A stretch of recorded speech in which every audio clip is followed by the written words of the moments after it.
हे भरतवंशी अर्जुन, जब जब धर्म की हानि और अधर्म की वृद्धि होती है, तब तब ही मैं अपने आप को साकार रूप से प्रकट करता हूँ।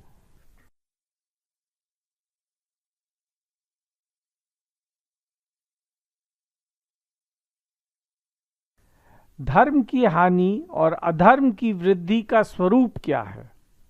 भगवत प्रेमी, धर्मात्मा और निर्बल मनुष्यों पर नास्तिकों, पापियों और दुराचारियों का जब अत्याचार बढ़ जाए, सद्गुण सदाचार में कमी आ जाए और दुर्गुण दुराचार में वृद्धि आ जाए, इसी को धर्म की हानि और अधर्म की वृद्धि कहते हैं। भगवान जब जब आवश्यकता पड़ती है तब तब अवतार लेते हैं। एक युग में कई बार अगर आवश्यकता पड़े तो कई बार अवतार ले सकते हैं। जैसे कि समुद्र मंथन के समय उन्होंने अजित रूप से समुद्र मंथन किया, कच्छप रूप से मंद्राचल पर्वत को धारण किया और सहस्त्रबाहु रूप से उसे ऊपर से दबा कर रखा। बाद में देवताओं को अमृत बांटने के लिए उन्होंने मोहिनी का सुंदर रूप ग्रहण किया। धर्म की हानि और अधर्म की वृद्धि में भगवान के अवतार लेने की एक बड़ी ही प्यारी सी कथा है। साधुओं की रक्षा करने के लिए, पाप कर्म करने वालों का विनाश करने के लिए और धर्म की भलीभांति स्थापना करने के लिए मैं युग युग में प्रकट हुआ करता हूँ।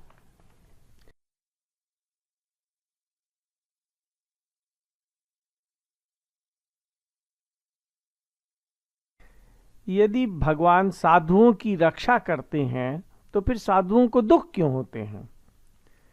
साधुओं की रक्षा करने का अर्थ है उनके भावों की रक्षा करना, ना कि उनके शरीर, धन, मान आदि की रक्षा करना, क्योंकि ये शरीर, धन, मान आदि तो उनके हैं ही नहीं, उनके लिए नहीं है। प्राणियों के तो भाव होते हैं और उनकी रक्षा करने का भार भगवान लेते हैं। भक्त सांसारिक चीजों को महत्व नहीं देते, केवल भगवान को महत्व देते हैं, तभी तो वे भक्त कहलाते हैं। वे भगवान के द्वारा भेजी हुई प्रतिकूल परिस्थिति में तो प्रसन्न होते हैं, क्योंकि जितना लाभ प्रतिकूल परिस्थिति का सदुपयोग करने से होता है, उतना लाभ किसी अन्य साधन से नहीं हो सकता। प्रतिकूल परिस्थिति हमारे में संसार के प्रति राग हटाती है और भक्ति को बढ़ाती है। इसलिए भगवान का प्रतिकूल परिस्थिति भेजना भी भक्तों की रक्षा करना है। अब प्रश्न ये होता है कि भगवान सर्वसमर्थ हैं, वो दुष्टों का विनाश और साधुओं की रक्षा तथा धर्म की पुनर्स्थापना के अवतार लिए बिना नहीं कर सकते हैं? अवश्य कर सकते हैं और करते भी हैं। तथापि भक्तों को विशेष आनंद देने के लिए, उन पर विशेष कृपा करने के लिए वे कभी कभी स्वयं अवतार ग्रहण करते हैं। अवतार काल में भक्त उनका दर्शन करके, उनका स्पर्श करके उन लोगों का सहज ही उद्धार हो जाता है। लोग भविष्य में उनकी लीलाओं का श्रवण करके, उनका ध्यान करके और उनके उपदेशों को आचरण में लाकर अपना उद्धार कर लेते हैं। है ना, कृष्ण की ये हमारे ऊपर कितनी विशेष कृपा।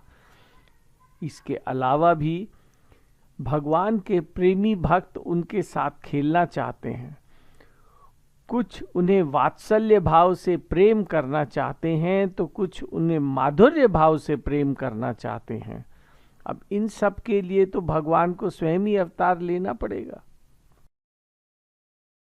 हे अर्जुन, मेरे जन्म और कर्म दिव्य हैं।